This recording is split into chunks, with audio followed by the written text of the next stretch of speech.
In Igbo land, for those of you that do not know, it's almost like a taboo for your younger sister to get married before you. If the man in question really wants to get married, then the older sister is given to him. Yeah.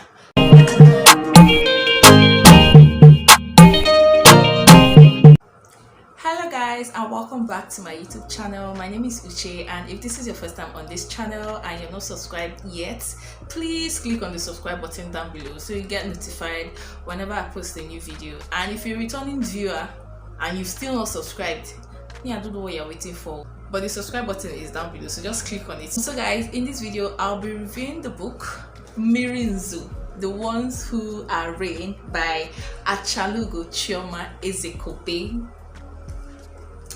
So guys, first of all, let's look at the cover, because I feel that the book cover says a bit about the book. So at the cover of the book you see a girl, and we see the four elements around her. So there's fire in the background, then there's water on her skirt, there's air, and there's earth. So I feel this cover and everything that is depicted in this picture just about throws more light into what this book talks about. So this book follows the story of Olivia.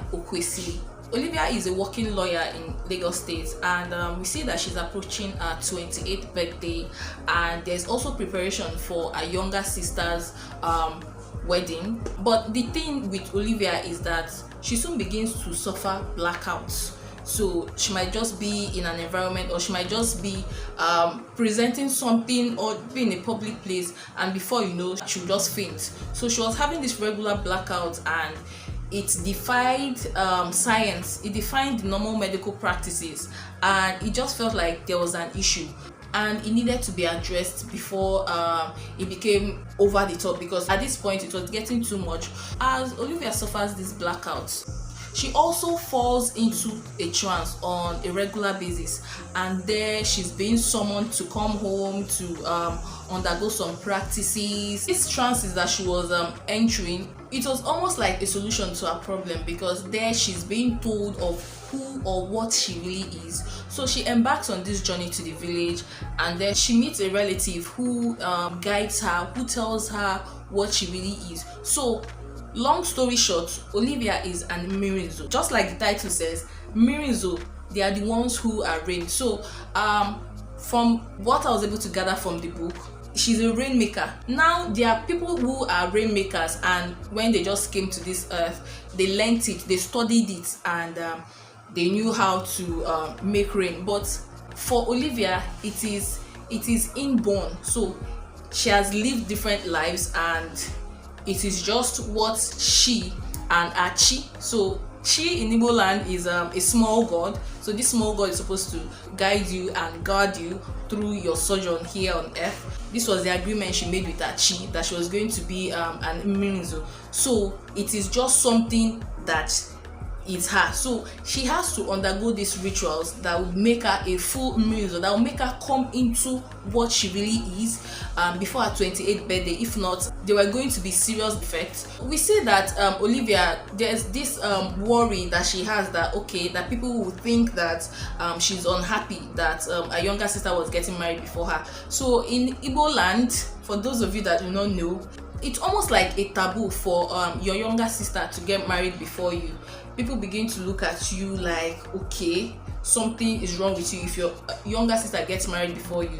This kind of thinking is the remnant from the main Igbo culture. So westernization and colonization, it has diluted some of these Igbo cultural practices, because it is almost like a known thing here in Igbo land that your younger sister is not supposed to get married before you. It's kind of like an unspoken rule, although it's not that serious, because people are allowed to. That's what I'm saying, that westernization has changed everything, but then it was that serious. So if any of you has watched this movie Sacred Tradition, it's a very, very old movie, but it's one of the Nigerian epic films, and it was an issue that was there, like in that village.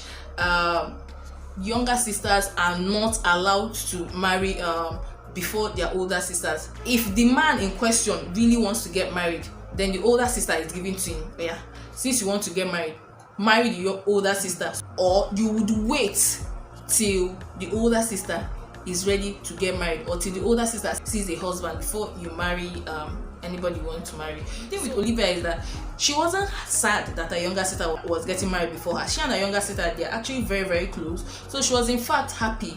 And it's just that husband has not come for her. Like, it was not time for Olivia to get married. So we see Olivia as she embarks on this journey to the village, and she meets with people who are in the best position to guide her through to what she is. And then we see as she undergoes this ritual that was going to make her come into being a full Mmirinzo. So this ritual just has her getting in touch with the 4 elements, and these 4 elements, they are represented with the 4 market days that we have in Igbo land.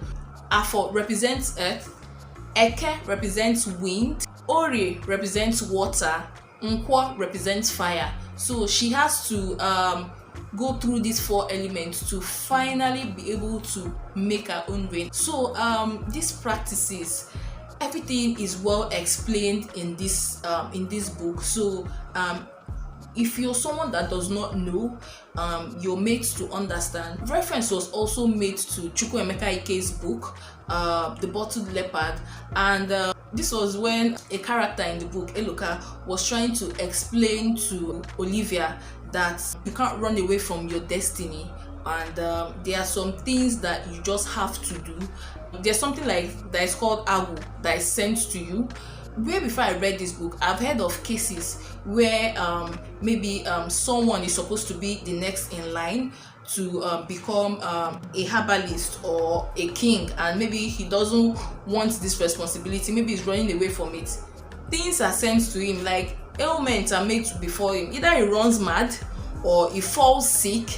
This kind of sickness that is going to defy science, that is going to defy medical treatment, and it just forces you to come back and accept that responsibility that has been given to you. So this is the case with Olivia, because this blackout that she was suffering in Lagos was unbearable. It was already too much, and it was affecting her job. So it's going to affect your life. It's going to hit you in a way that you have no other option than to just come back and accept whatever it is that your ancestors or your family has dropped on your head. So as it's told in Chukwuemeka Ike's book, Bottled Leopard, the main character, Amobi, was I don't know if I would say his soul does move into a leopard. I don't know if I would say he was a shapeshifter. No, he wasn't a shapeshifter, but he had 2 lives, one as a human being and one as a leopard. So if you read the story, you really understand what the Bottled Leopard is talking about. So as it concerns this book, it just places so much emphasis on the Igbo culture and tradition and what constitutes this rainmaking. So the way it's explained in this book, I feel like this phenomenon is it's a very true one, because there is a part of the book that just put paid to this thought that okay, this is spun out of a real event, but I just might be wrong, but I do not think so. But it just had me think. So on page 230, Eloka concluded, and someday you will write your story and it will seem strange and make the readers wonder how much of it is truth or fiction. So this part just had me thinking. So some of the topics that are raised in this book is one of reincarnation. Igbo people believe a lot in reincarnation. So there's this comparison between traditional marriage and white wedding. So as we know in Nigeria, people do the traditional marriage first. That is where the lady's bride price is paid, and then after that they go to do the white wedding. So it is very rare for people to do the white wedding, that's the church wedding, before the traditional wedding, because the traditional wedding is seen as the main wedding. So now the question is, does the traditional wedding, does it really count? If the traditional wedding is done, can this couple begin to live as man and wife? Because now if you bring it to the church, I'm a Catholic, the church frowns at pregnant women coming to do the white wedding or the church wedding, because they feel like, oh okay, that is fornication and stuff. So it's almost like there's a confusion here. There's this struggle. There's always this constant struggle between the traditional practices and the church practices. What do you think about this? Because I've always been of the opinion that, okay, once traditional marriage is done, you do the white wedding, then both of you can live together as man and wife. So it's not supposed to be after the traditional marriage you move to your husband's house. Some people do not think that way, and at this point there's just this confusion as to what is actually right and what is wrong. There's romance in this book, so we look at the romance between Olivia and a work colleague of hers, Leonard. If you're someone who likes the enemies to lovers trope, I think this is just the perfect book for you, because I love that aspect. And the friendship between Olivia and two of her colleagues, it was also explored, and you see the beautiful friendship that she has. But most especially, what I really loved was this romance, the way this romance between Olivia and this Leonard began. It was almost like they could not stand each other, and all of a sudden they're all up in each other's business, they're loving up, and they're, you know, God. So one thing I'm going to commend this book for is that I just love the fact that it combines both the modern and the ancient.